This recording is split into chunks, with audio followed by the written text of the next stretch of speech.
Start करू. हा.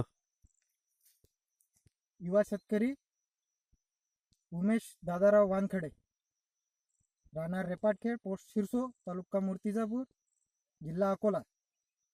हम्म. स्पर्धा परीक्षेसाठी अत्यंत असा धावपळ करू.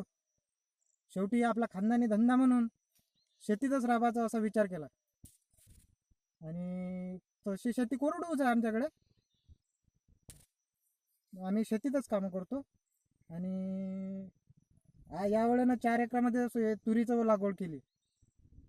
तसे आमच्या इथं तूर, सोयाबीन, हरभरा, कपाशी असे बरेचसे उत्पन्न पिकं आम्ही घेतो.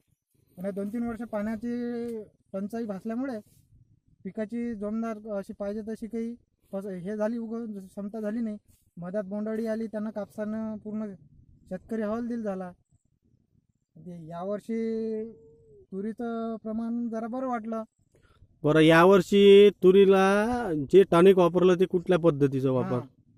हे माझा मित्र आहे ठाकरे म्हणून, त्यानं मला या RPS 76 बद्दल माहिती दिली. त्यानं जसं सांगितलं त्याप्रमाणे मी फवारणी केली.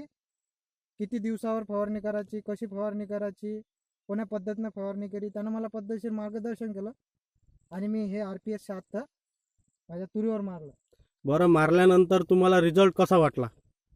रिझल्ट हे कसं जैविक आहे, याच्यावर रासायनिक नसल्यामुळे याचा कुठल्याच प्रकारे पिकावर ना जमिनीवर साईड इफेक्ट नाही आहे. मी तर म्हणतो प्रत्येक कास्तकाराने याचा उपयोग केला पाहिजे.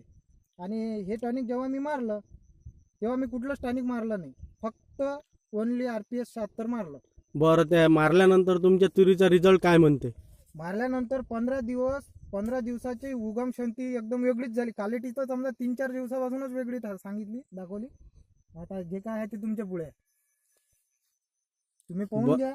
बरं, ही धन्वंतरीची RPS 76 मग इतर शेतकऱ्यांनी वापरली पाहिजे का? हो, मग काय तर शेतकऱ्याचा विकास व्हायसाठी 1 नंबर आहे.